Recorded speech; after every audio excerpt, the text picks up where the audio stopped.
शहर के उस कोने में जहां रोड खत्म हो जाती थी और पुरानी इमारतें शुरू हो जाती थीं, वहां एक बस्ती थी जिसे लोग दिन के वक्त बिल्कुल आम समझते थे।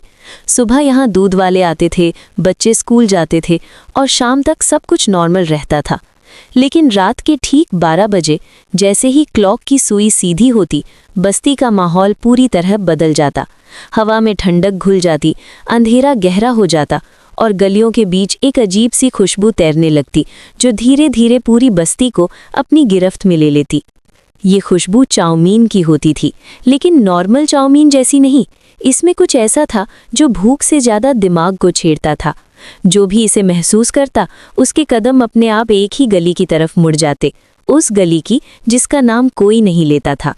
उस गली में हर रात एक ठेला लगता था, बिना आवाज़, बिना किसी के लाने के, बिना किसी के धक्का देने के, बस एक पल में वहाँ होता था।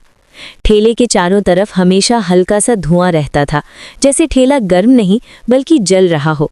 उसके ऊपर एक पीली सी लाइट लटकती थी जो कभी पूरी रोशनी नहीं देती थी, सिर्फ इतना कि ठेले की परछाई ज़मीन पर टेढ़ी मेढ़ी घिर जाती थी। और ठेले के पीछे एक आदमी खड़ा होता था जो कभी सीधा नहीं देखता था। उस आदमी को लोग चाउमीन बेचने वाला समझते थे, लेकिन सच्चाई ये थी कि वो कभी पूरा दिन नहीं दिखता था। रमेश उन्हीं लोगों में से एक था जो रोज़ रात को काम करके लौटता था। उसके घर का रास्ता उस मनहूस गली के पास से गुजरता था, और एक रात जब भूख हद से ज़्यादा थी और जेब में ज़्यादा पैसे नहीं थे, तब चाउमीन की खुशबू ने उसके दिमाग पर कब्जा कर लिया। उसने खुद से लड़ने की कोशिश की, लेकिन उसके पैर अपने आप ही ठेले की तरफ बढ़ते चले गए। ठेले वाले ने बिना रमेश को देखे कढ़ाई चढ़ा दी। तेल और नूडल्स की आवाज़ रात के सन्नाटे को चीर रही थी। रमेश को लगा जैसे उसके कान में सीधा कोई फुसफुसा रहा हो। प्लेट सामने आई तो उसने देखा कि चाउमीन का रंग थोड़ा ज़्यादा काला था, लेकिन भूख ने उसे रोका नहीं। जैसे ही पहला निवाला मुंह में गया, उसे लगा जैसे उसके मुंह में आग और बर्फ एक साथ भर गई हो।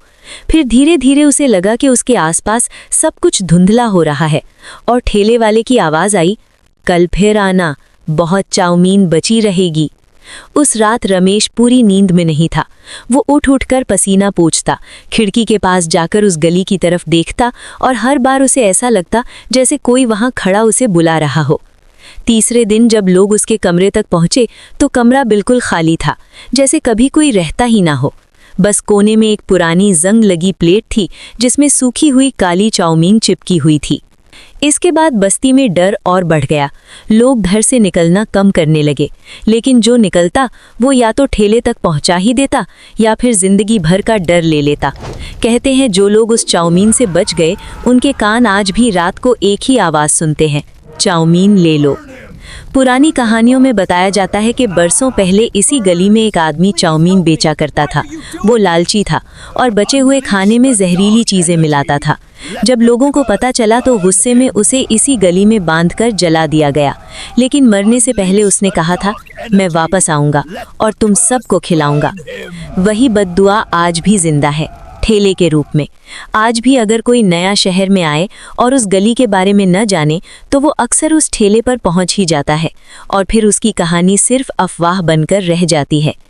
अमन और विकास जैसे लोग भी आए जो सच ढूंढने निकले, लेकिन सच ने उन्हें ही निगल लिया। उनके फ़ोन्स आज भी पुलिस के पास रखे हैं, जिनमें आखिरी रिकॉर्डिंग में सिर्फ ठेला दिखता है और आवाज़ आती है, चाउमीन ले लो आखिरी बार। आज अगर तुम रात के वक्त किसी सुनसान रोड पर हो और अचानक चाउमीन की खुशबू आए, तो भूख का बहाना मत बनाना, क्योंकि ये भूख तुम्हारे पेट की नहीं बल्कि उस भूत की होते है जो हर रात अपनी अगली प्लेट के लिए इंतज़ार करता है।